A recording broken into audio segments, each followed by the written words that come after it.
Hi friends, welcome to our channel.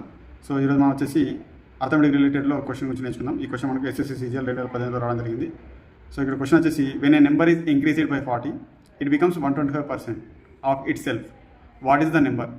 So తెలుగులో చూసినట్లయితే మనం ఒక సంఖ్యను 40 పెంచినప్పుడు అది 125% అవుతుంది. అయితే ఆ సంఖ్య ఎంత అని చెప్పి మనకు క్వశ్చన్ ఇక్కడ అడగడం జరిగింది.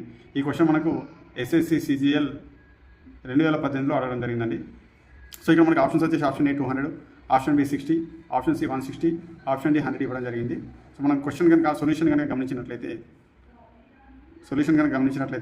ఇక్కడ మనకి ఏమన్నారంటే ఒక నెంబర్ అన్నాడు. అంటే ఒక నెంబర్ మనం ఇక్కడ ఎక్స్గా తీసుకుందాం. ఈ నెంబర్కి 40 కలిపినట్లయితే ఎంత అవుతుందని ఆ సంఖ్యలో, ఆ ఎక్స్ అనే సంఖ్యలో 125% అనేది పెరుగుతుంది అని చెప్పేసి మనకు 125% రావడం జరుగుతుంది అని చెప్పేసి మన క్వశ్చన్. సో దీన్ని చేసినట్లయితే మనం x plus 40 that equals to 125. ఈ పర్సంటేజ్ నేను బై 100 వేసుకుంటున్నానండి. So into x. Okay, so ఇక్కడ మనం చూస్తే 25 4 25 5 okay. So x plus 40 equals to 5/4 x అండి. సో ఇక్కడ నేను ఈ ఎక్స్ వాల్యూని ఇటు ఈక్వల్గా అవతల వైపు పంపుతున్నానండి. So 40 equals to 5/4 x. ఇక్కడ ప్లస్ ఉంది కదా, ఇది వెళ్తే మైనస్ ఎక్స్ అవుతుంది.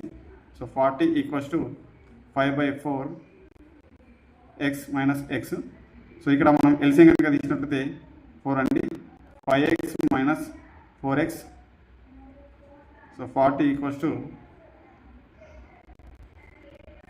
ఇక్కడ 5x నుంచి 4x అయితే x/4. ఇక్కడ 4 డివిజిబుల్లో ఉందండి, ఇటువైపు వెళ్తే మల్టిప్లికేషన్ అవుతుంది. సో x ఈక్వల్స్ టు 40 × 4 అండి. సో x ఈక్వల్ టు మన ఆన్సర్ వచ్చేసి 160 అండి. సో ఎక్స్ నెంబర్ ఏదైతుందో అది 160 అండి. ఎక్స్ నెంబర్ ఏదైతుందో అది 160. అంటే ఇప్పుడు మనకు కావాల్సిన నెంబర్ ఎంత అండి? 160. అయితే మనం వచ్చినటువంటి ఆన్సర్ సరైనదా లేదా అనేది క్రాస్ చెక్ చేసుకుందాం. సో ఇక్కడ మనకి ఏమన్నారండి, ఎక్స్ అనే నెంబర్ ఎంత? 160 అన్నారండి.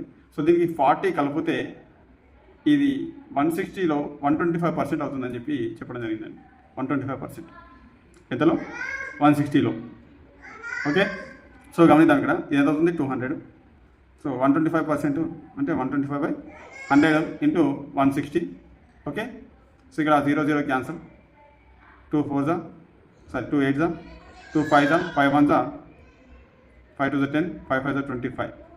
Okay, 200 equals to 8 5 40 0 4 carry 8 2 16 16 + 4 200. So ఇక్కడ మనం చేసినటువంటి ఆన్సర్ అనేదండి. ఓకే, సో ఇటు 200 ఇటు 200 అంటే మనం చేసిన ఆన్సర్ కరెక్ట్ అండి. ఇది cross verification. Okay, thank you అండి.